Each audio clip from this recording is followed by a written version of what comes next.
We have a painting here by Ted Halkin. This is called Angel from 1953, and it's oil over gouache on panel. Ted Halkin was a part of, associated with a group of artists referred to as the Monster Roster, who came to prominence in Chicago in the late 40s and early 1950s. And they were known for their interest in the figure, which is why we're particularly interested in this here, this exhibition, that had a deeply sort of humanist outlook. It looked at the psychological, the mythological, the symbolic power of the figure, and it often looked at the figure under stress or duress, the figure under pressure, whether it's from sort of psychological weight, the weight of society, demands, expectations, history in general. Ted Halkin's work within this group of artists, who all had very, very distinct takes on the idea of the figure under pressure, the figure as a mythologic, heroic, and also sorrowful, melancholic being. They all had very different, very distinctive approaches. And Halkin's had wonderful historic references, and also, I wouldn't really call it pop, it was certainly before pop, but there was this carnivalesque, feel to some of his figures, a sort of leering, grotesque quality to that. So when we look at this and we think of the title Angel, much like the earlier Adam and Eve scene that we saw with Manuel Dawson, this does not really hit any of our expectations of what we might conceive of as an angel.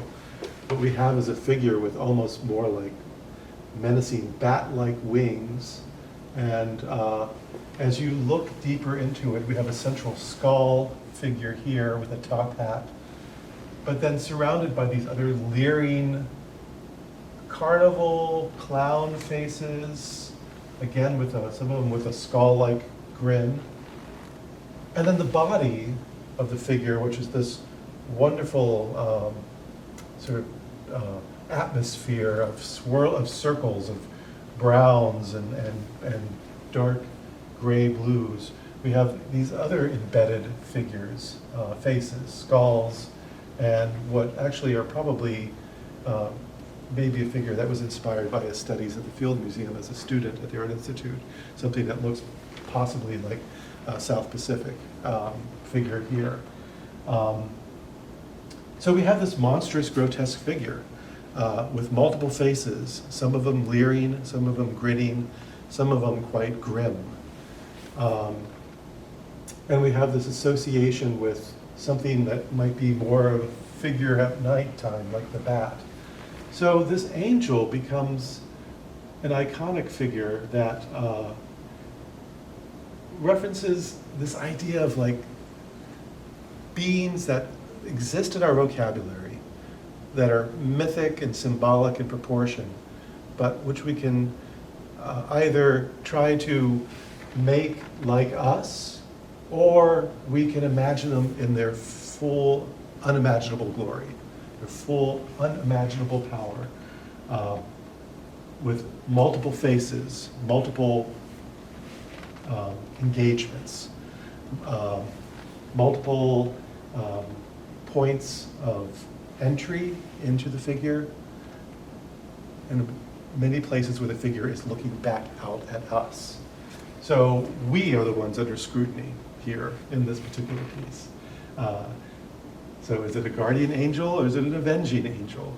Is it an angel of death, or is it an angel of whatever, an angel of the carnival?